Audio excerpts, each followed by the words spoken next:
የደላቸው ናቸው ወይም ይመስላሉ። 22000 ዜጎቿ በዓመት አንዴ እየተሰባሰቡ ስራዬ ብለው በቲማቲም ይደባደባሉ።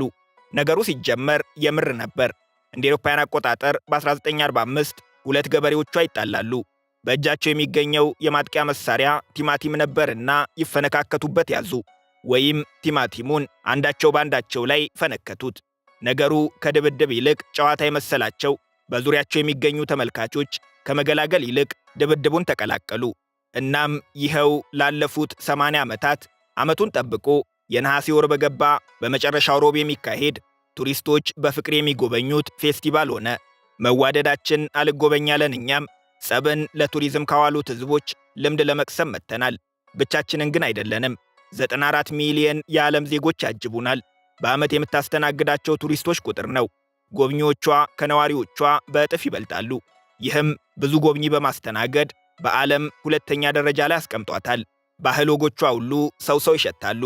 ወፌ ወፌ የኔን ጥርስ ወደ አንቺ፣ ያንቺን ጥርስ ወደ እኔ፣ እዚህ መተን እስክናገኘው የእኛ ብቻ እንደሆነ ነበር የምናምነው።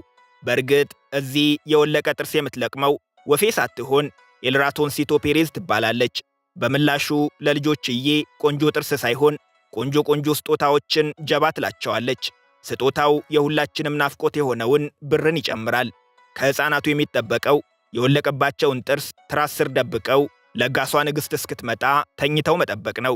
ለጋሷ ንግሥት ማናት ማለታችሁ ስለማይቀር እንጂ ለሚፈሯት ቤተሰቦቻችን ስንል ስሟን ባንጠራው በወደድን። ዝነኛዋ ኤልራቶንሲቶ ፔሬዝ ወይዘሪት አይጥ ናት። ስፔን ገብተናል። የተሳሳተ ሰዓት የምትቆጥረው ሀገር።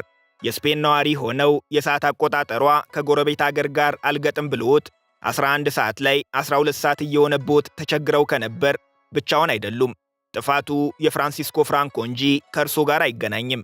በሱ ምክንያት ስፔን እንደ ሀገር የምትከተለው የሰዓት አቆጣጠር የተሳሳተ ሆኖ ቀረ። በጂኦግራፊያዊ አቀማመጧ በምዕራብ አውሮፓ የሰዓት ዞን ውስጥ ብትገኝም በሁለተኛው የዓለም ጦርነት ወቅት አምባገነኑ መሪዋ ፍራንሲስኮ ፍራንኮ የሀገሩ ሰዓት ከሂትለሯ ጀርመን ጋር እኩል እንዲቆጥርለት አቆጣጠሩን ወደ ማዕከላዊ አውሮፓ ዞን ቀየረው። ወይም በትክክለኛው አቆጣጠር ላይ 1 ሰዓት ጨመረበት። ይህም በስፔን የሰዓት አቆጣጠር ላይ ልዩነት አምጥቶ ከንጋቱ 11 ሰዓት ላይ 12 ሰዓት ሆኗል ተነሱ ያባብል ጀመር።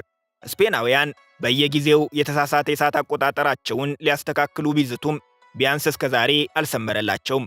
የስፔን አካል ሆና ትክክለኛ የሰዓት ዞን የምትከተለው የካናሪ ደሴት ብቻ ናት። እዚሁ በአህጉራችን አፍንጫ ስር ነው የምትገኘው። በነገራችን ላይ አውሮፓዊት ብለን አራቅናት እንጂ ስፔንን እዚሁ አፍሪካ ውስጥ ሆነንም እናገኛታለን።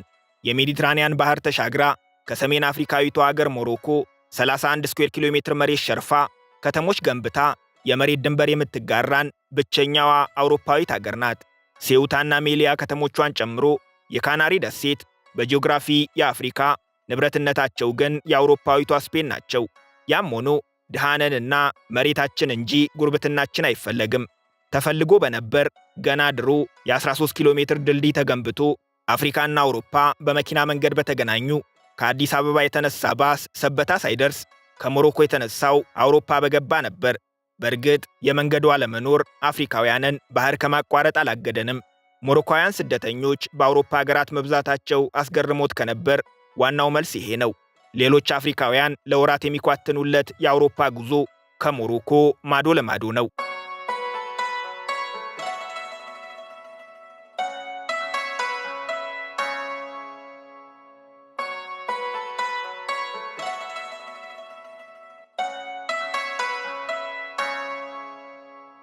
ውብ የሜዲትራኒያን ባህር ከካታሎን ተራራ፣ የሰው ልጅ ምናብ ከእውነተኛው ፈጠራ ልክ እንደ ኖኪያ ሎጎ እጅ ለእጅ ሲጨባበጡ ማየት ከፈለግን ከማንም ቀድመን ባርሴሎና መሄድ ይኖርብናል።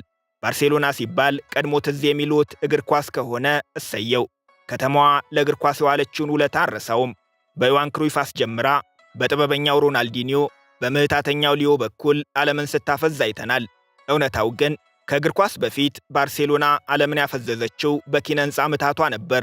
ባርሴሎና የአርኪቴክቸር መጽሐፍ ብትሆን ደራሲዋ አንቶኒ ጋውዲ ይባላል። አጋነንከው እንዳይሉኝ ባሲሊካ ጋላ ሴግራዳ ፋሚሊያ ይዣችሁ ልሄድ ነው።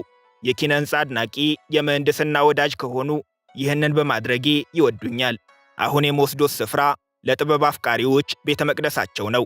አይኖትን ጨፍነው መልሰው በገለጡ ቁጥር አዲስ የሚሆንቦት ሰው ሰራሽ ተአምር ግንባታው ቤተክርስቲያን ነው።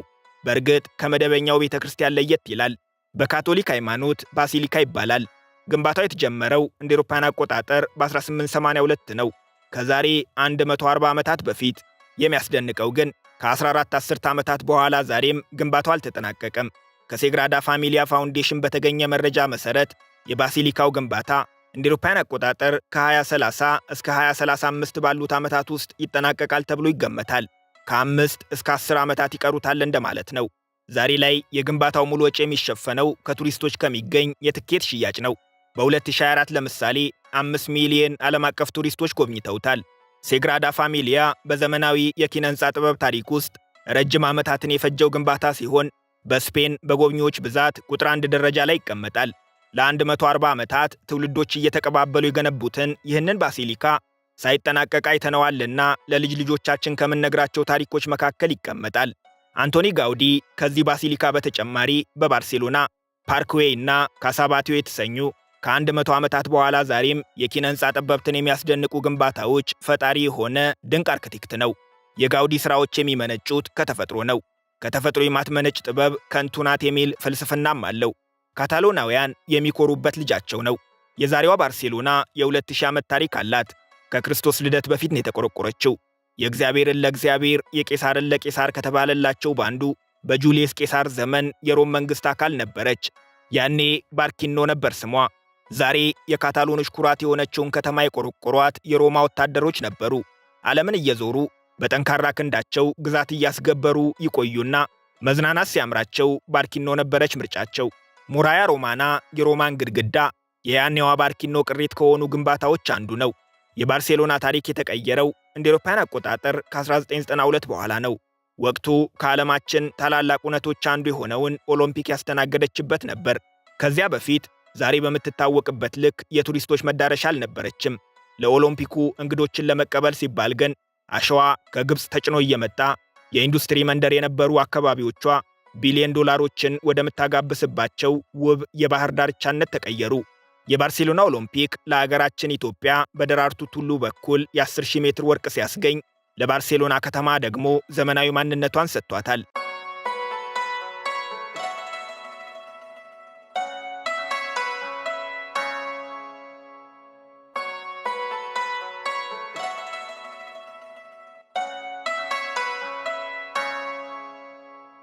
ስፔናውያን በዋና ከተማቸው ላይ ያላቸው ኩራት ለማድሪ ኤልሴሎ እስከ ማለት ይደርሳል። ከማድሪድ ወደ ገነት ጥሬ ትርጉሙ ነው። ማንም ምድራዊ ፍጡር አንዴ ማድሪድን ካያት በኋላ በሌላ ምድራዊ ከተማ አይደነቅም። ድጋሚ ከተደነቀም ገነት ሲደርስ ነው እንደማለት ነው። እስኪና ያለና ብለን መተናል። ስፔን በአንድ ወቅት የዓለማችን ኃያሉ አገር ነበረች። በተለይም እንደ አውሮፓውያን አቆጣጠር ከ1492 እስከ 1659 በስፔን ታሪክ ወርቃማው ዘመን የሚባለው። ዓለማችን ላይ አስፈሪ ጦር የገነባችበት፣ ሰንደቅ ዓላማዋ በአብዛኞቹ የደቡብ አሜሪካ ሀገራት እየተሰቀለ ከፍ ብሎ የተውለበለበበት፣ ቋንቋዋ የዓለም ቋንቋ የሆነበት፣ ከቅኝ ግዛቶቿ የምትጭነው ወርቅ ወደቧን ያጨናነቀበት፣ ስነ ጽሑፍ፣ ስነ ስዕልና ኪነ ሕንፃ ያበቡበት የፍስሐ ዘመን። ከዚያ በፊት ያለው ደግሞ ቅኝ የተገዛችበት ዘመን ነበር። ብዙ ባይወራለትም ስፔን ከሶሪያ አረቦችና ከሞሮኮ በርበሮች በተዋቀረ እስላማዊ መንግሥት ለ800 ዓመታት ቅኝ ተገዝታለች። ግራናዳ፣ ኮርዶቫ፣ ሲቪያ፣ ማላጋና ማድሪድ ሕያዋን ምስክሮች ናቸው። ማድሪድ ከአውሮፓ ከተሞች ሁሉ ከባህር ጠለል በላይ ባላት ከፍታ ትታወቃለች። ከፍ ያለ ቦታ ላይ መገኘቷ የምስረታዋ ምክንያት ነው። እንደ አውሮፓውያን አቆጣጠር በ9ኛው ክፍለ ዘመን በኮርዶባው ኢሚር ሙሐመድ አንደኛ የሥልጣን ዘመን የተመሠረተችው። የኮርዶባ ኢሚር በሰሜን የሚገኙ ክርስቲያን መንግሥታት ኮርዶባን እንዳይወሯት ከፍ ያለ ስትራቴጂክ ቦታ ፈልገው ወታደራዊ ካምፕ መሠረቱ። የዛሬዋ ማድሪድ መሠረቷ ተጣለ ማለት ነው። በዘመናት መካከል እያደገች የመጣችው ማድሪድ እንደ አውሮፓውያን አቆጣጠር በ1561 በንጉሥ ፊሊፕ ሁለተኛ ዘመን ለስፔን ዋና ከተማነት ክብር በቃች። ዛሬ ላይ በስፔን ከሚገኙ ከተሞች ሁሉ በሕዝብ ብዛት አንደኛ ደረጃ ላይ ትቀመጣለች። የማድሪድ ጉብኝታችንን ከመጀመራችን በፊት የንጉሣዊ ቤተሰቦቿን ቡራኬ ለማግኘት ሮያል ፓላስ ኦፍ ማድሪድ መገኘት ይኖርብናል። በምዕራብ አውሮፓ ትልቁ ንጉሣዊ ቤተ መንግሥት ነው። የእንግሊዙን ባኪንግሃም፣ የፈረንሳዩን ቨርሳዬ ያስከነዳቸዋል። 3418 ክፍሎችና 135,000 ስኩዌር ሜትር ስፋት አለው። ማድሪድ ከመጡ ሳያዩት እንዳይመለሱ ከሚባልላቸው የቱሪስት መስህቦች አንዱ ነው። የመጀመሪያ ግንባታው ከዛሬ 1200 ዓመታት በፊት በኮርዶባ ኤሚር መሐመድ ሁለተኛ ዘመን ነበር የተካሄደው። የመጀመሪያው ግንባታ ግን እንደ አውሮፓውያን አቆጣጠር በ1734 በእሳት በመውደሙ በንጉሥ ፊሊፕ አምስተኛ ዘመን የፈረንሳዩን ቨርሳይ እንዲመስል ተደርጎ የዛሬውን መልክ ይዞ እንደገና ታነጸ። ከቤተ መንግሥቱ ለአመል ያህል ዞር ሲሉ ፊት ለፊት ግንባታው ብቻ 110 ዓመታትን የፈጀውን የአልሙዴና ካቴድራል ያገኛሉ። በማድሪድ ቆይታው በተለይም ሐምሌና ነሐሴ ወራት ውስጥ ከመጡ ከአብዛኞቹ የአውሮፓ ታላላቅ ከተሞች በተለየ ከፍ ያለ ሙቀት ሊያስተናግዱ ይችላሉ። ስፔን ራሷ በአውሮፓ ብቸኛዋ በረሃ የሚገኝባት ሀገር መሆኗን አይርሱ። ሪቲሮ ፓርክ በማድሪድ ነዋሪዎች ዘንድ ያለ ነገር አልተወደደም። ማድሪዳውያን ከፀሐይ ንዳድ አረፍ ማለት ሲፈልጉ እዚህ ነው የሚመጡት። በ17ኛው ክፍለ ዘመን ነው የተገነባው። ያኔ የነገስታቱና የቤተሰቦቻቸው መዝናኛ እንጂ ተራው ዜጋ እዚህ ድርሻ አይልም ነበር። ከስፔን አብዮት በኋላ ግን ከ1886 ጀምሮ የህዝብ ፓርክ ሆኖ በማገልገል ላይ ይገኛል። ፕላዛ ሜዮር ማድሪድ የዛሬዋን ማድሪድ ሳትሆን ከከተማ ወጣ ብሎ የሚገኝ የጉልት ገበያ ነበር። በስፔናውያን ዘንድ ተወዳጅ የሆነው ከኮርማ በሬዎች ጋር ለሚደረግ ትግል እንደ ዋነኛው ማዕከልም ነበር። ዛሬ ላይ የቱሪስቶች መዳረሻ፣ ለከተማዋ ነዋሪዎች መቀጣጠሪያ፣ በገና ወቅት ደግሞ የከተማዋ ትልቁ የሸመታ ስፍራ ነው። ፔርታ ዴል ሶል የማድሪድ ብቻ ሳይሆን የስፔን እምብርቷ ነው። የትኛውም የአገሪቱ ክፍል ርቀቱ የሚለካው ከፔርታ ዴል ሶሉ ኪሎ ሜትር 0 ጀምሮ ነው። በማድሪድ ቆይታው መጅረጥ አድርገው ፋሽን መልበስ ከፈለጉ ትክክለኛው ሰፈር ግሬንቪያ ይባላል። ዘመናዊ ነው። ካሻዎት በእግሮት ወክ ማድረግ፣ ከፍታ ካማሮትም የኦፖኖፖፍ ቱር ባስ ትኬት ቆርጠው ሽር ማለት ይችላሉ። ድካም ከተሰማው ለረሃቦ ምግብ፣ ለትዝታው ታሪክ ወደሚያገኙበት ስፍራ እንውሰዶት። በየትኛውም የዓለም ክፍል ዕድሜ ጠገብ ሬስቶራንት ውስጥ ገብተው ተመግበው ሊሆን ይችላል። አሁን ግን የመጨረሻው ላይ ደርሰናል። ከዛሬ 310 ዓመታት በፊት የተከፈተ ለአንድም ቀን በሩ ሳይዘጋ ዛሬም ደንበኞቹን የሚያስተናግድ በጊነስ የዓለም ድንቃድንቅ መጽሐፍ ላይ የተመዘገበ የዓለማችን የመጀመሪያው ሬስቶራንት ነው። ራቦን ካስታገሱ ጉዟችንን እንቀጥል። ከማድሪድ ወጥተን የአንዳሉሲያዋ ፈርጥ ሲቪያ ገብተናል። የስፔኑ ተወዳጅ ጭፈራ የፍላሚንኮ የትውልድ ስፍራ ናት። በአውሮፓ ትልቁ የሆነው የጎቲክ ካቴድራልና የጥንት እስላማዊ መንግሥት ቅሪት የሆነው አልካዛር ቤተ መንግሥት ዋነኞቹ የከተማዋ የቱሪስት መስህቦች ናቸው። ግራናዳ፣ ማላጋና ኮርዶባም የሞሮኮ በርበሮችና የሶሪያ አረቦች ለ800 ዓመታት በስፔን በነገሱበት ወቅት ዋና መቀመጫቸው የነበሩ ከተሞች ናቸው። ከ1300 ዓመታት በኋላ ዛሬም ቤተ መንግሥቶቻቸውና መስጊዶቻቸው በክብር እንደቆሙ ነው። ቫሌንሲያ ጥንታዊት ነገር ግን ዘመናዊነትን ከታሪኳ ጋር ያዋሃደች ድንቅ ከተማ ናት። የዘመናዊ አርኪቴክቸር ምልክት የሆነው የሳይንስና የጥበብ ከተማ ዘመናዊ ለመሆን የሄደችበትን ርቀት ያሳያል። ቢልባኦ በሰሜናዊ ስፔን የምትገኝ የኢንዱስትሪ ከተማ ናት። በስፔን ብቻ ሳይሆን በየትኛውም ዓለም ተመሳሳይ ዝርያ የሌለው ብቸኛ ቋንቋ የሚያወሩት የባስኮች ከተማ ናት።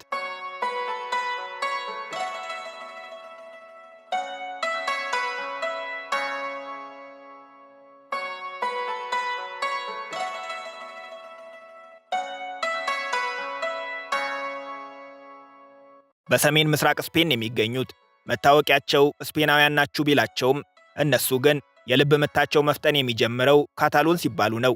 ቋንቋ፣ ባህልና ታሪክ ከሌሎች ስፔናውያን የተለየ ማንነትን አላብሷቸዋል። በተለይም ታሪካቸው ለ1200 ዓመታት የራሳቸው ቋንቋ፣ ባህልና መንግሥት ነበራቸው። ዛሬ ላይ ስፔን የሚባለው መሬት ለ800 ዓመታት በአረብ መንግሥታት ስር ቅኝ በተገዛበት ወቅት እንኳን ካታሎኖች ቅኝ አልተገዙም ነበር። የዛሬዋ ስፔን የተፈጠረችው በ15ኛው ክፍለ ዘመን ሲሆን ካታሎን ግን ከዚያ ከ700 ዓመታት በፊት የራሷ ሰንደቅ፣ የራሷ ቋንቋና የራሷ አስተዳደር ነበራት። ከስፔን ጋር የተዋሃዱት ይህንን ማንነታቸውን ይዘው ነበር። ችግሩ የጭቆና ምንጭ ሆነባቸው እንጂ። በተለይም እንደ አውሮፓውያን አቆጣጠር ከ1939 እስከ 1945 በዘለቀው በአምባገነኑ ፍራንሲስኮ ፍራንኮ የሥልጣን ዘመን የራስ ገዝነታቸው ተሽሮ ፓርላማቸው ተበትኖ ሰንደቃቸውን እንዳያውለበልቡ፣ ሕዝባዊ በዓላቶቻቸውን እንዳያከብሩ፣ የገዛ ቋንቋቸውን እንዳያወሩ ተከለከሉ። ተከለከሉ የሚለውን በጫና ደረጃ እንዳይወስዱት። በካታሎን ምድር ካታሎንኛ ማውራት ወንጀል ሆኖ ነበር። ቋንቋቸው በመንግሥት መስሪያ ቤቶች፣ በሬዲዮ ጣቢያዎችና በትምህርት ቤቶች ተከለከለ። በካታሎን ቋንቋ የተጻፉ መጻሕፍት፣ መጽሔቶችና ጋዜጦች ተሰብስበው ተቃጠሉ። በገበያ ስፍራ በንግድ ምልክትነትና በመቃብር ሐውልቶች ላይ ሳይቀር የሟቾችን ስም በካታሎን ቋንቋ ጽፎ መገኘት ወንጀል ሆነ። ቀደም ብሎ የተጻፉትም ተፍቀው እንዲነሱ ተደረገ። በዲሞክራሲያዊ መንገድ የተመረጡት መሪያቸው በአደባባይ ተረሸኑ። ካታሎናውያን በእግር ኳስ ፍቅር ያበዱት ከዚህ በኋላ ነበር። መሰባሰብ ሲያምራቸው፣ ቋንቋቸው ሲናፍቃቸው፣ ብቸኛው መተንፈሻቸው ካምፕ ኑ፣ መታወቂያቸው ባርሴሎና ሆኑ። በአደባባይ የሚሰባሰቡባቸው ምክንያቶች በሙሉ በሕግ ተከልክለዋልና ባርሴሎና ጨዋታ ሲኖረው ካታሎናውያን የማይቀሩበት ሕዝባዊ በዓላቸው ሆነ። ተጫዋቾቻቸው ይብሳሉ።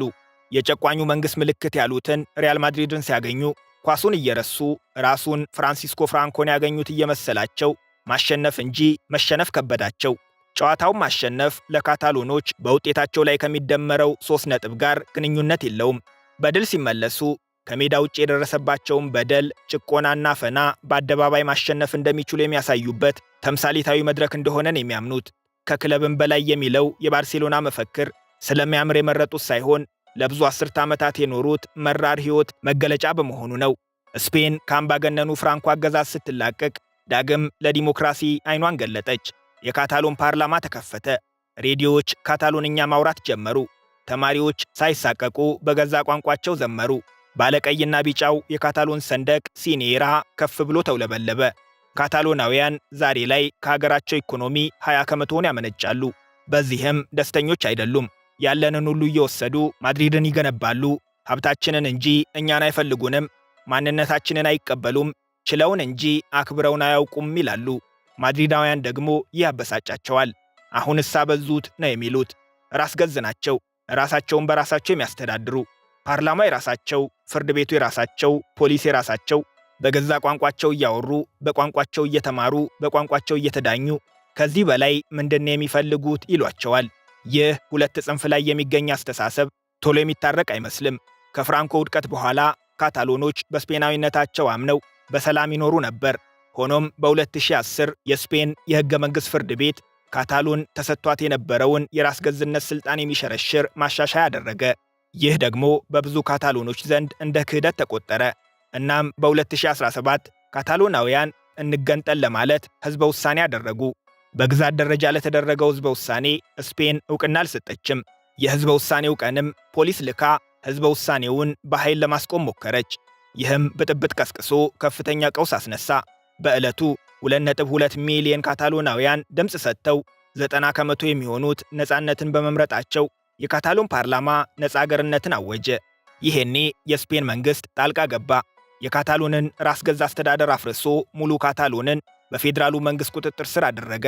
ፓርላማውንም በተነ። ከወቅቱ መሪዎች አብዛኞቹ ተይዘው እስር ቤት ተወረወሩ። የካታሎኑ ፕሬዝደንት ወደ ቤልጂየም ሸሹ። ከዚህ በኋላ በፌዴራል መንግሥት የሚመራ አዲስ ምርጫ ተደርጎ በካታሎን አዲስ ፓርላማ ተቋቋመ። ዛሬ አቧራው ሰክኖ ካታሎን በስፔን አካልነቷ ብትቀጥልም የሕዝቡ ልብ ግን ምን እንደሚሰማው መገመት አይቻልም። በእርግጥ ሁሉም እንገንጠል ባይ ባይሆኑም የካታሎን ጥያቄ ገኖ ይውጣ እንጂ ስፔን ባስክን ጨምሮ ራስ ገዝ የሆኑ 17 ግዛቶች ያሏት አገር ናት።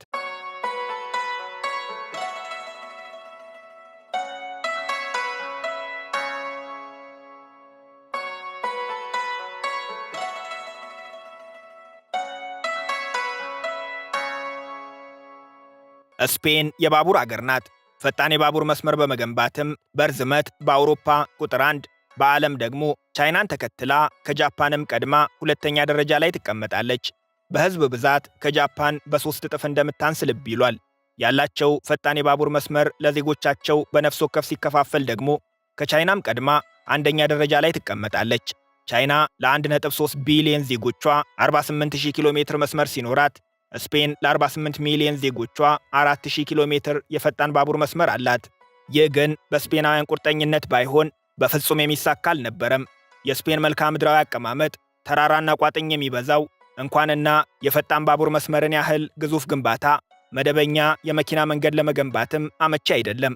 ሆኖም ቋጥኙን ገምሳ ተራራውን ቦድሳ ገደላ ገደሉን በድልድይ አገናኝታ ዜጎቿ ጊዜን እንዲቀድሙ አስችላቸዋለች። ይህ በዘርፉ ያካበቱት ዕውቀትም የቻይናን ቴክኖሎጂ ለማይፈልጉ ታላላቅ የዓለማችን አገራት ግዙፍ የፈጣን ባቡር መስመር እንድትገነባ አስችሏታል። የስፔንን ፈጣን የባቡር ቴክኖሎጂ ከሚጠቀሙ ታላላቅ አገራት አሜሪካ፣ ሳውዲ አረቢያ፣ ቱርክ፣ ብራዚልና ሜክሲኮ ይገኙበታል። ስፔን ራሷ አገልግሎቱን የተዋወቀችው በ1992 ዋና ከተማዋ ማድሪድን ከአንዳሉሲያዋ ሲቪያ በማገናኘት ነበር። በሁለቱ ከተሞች መካከል የሚደረገውን ጉዞ ከ6 ሰዓታት ወደ 2 ሰዓት ተኩል በማሳጠር ቴክኖሎጂው ዜጎቿ ስለ አገራቸው ካርታ ያላቸውን ግንዛቤም የቀየረ ነበር። ማድሪድና ባርሴሎናን ለምሳሌ አዲስ አበባና ጎንደር በሏቸው 627 ኪሎ ሜትር ይራራቃሉ። አዲስ አበባ ሆነው ጎንደር ምን ያህል ሩቅ እንደሆነ ያስቡት። ማድሪድ ሆነው ባርሴሎናን የሚያስቧት ስፔናውያንም ድሮ ድሮ እንደዛ ነበር የሚሰማቸው። ምስጋና ለስፔን ፈጣን ባቡሮች ይግባቸውና ግን ዛሬ በሁለቱ ከተሞች መካከል የሚገኘው ርቀት በቴክኖሎጂ ጠቦ እስኪ ደርሼ ልምጣ የሚባልለት ሆኗል። ቀኑን ሙሉ ይፈጅ የነበረው ጉዞ ወደ 2 ሰዓት ከ30 ዝቅ ብሏል። ቴክኖሎጂ በተግባር አስተሳሰብን ሲቀይር ማለት ነው። የስፔን የንግድ ባቡሮች በአማካይ በሰዓት 300 ኪሎ ሜትር ይጓዛሉ። ይህም ከአዲስ አበባ ጅማ ከአንድ ሰዓት ጥቂት ከፍ ባለ ጊዜ ውስጥ እንደ መድረስ ማለት ነው። 70 ከመቶ ዜጎቿ የዚህ የፈጣን ባቡር አገልግሎት ተጠቃሚ ናቸው።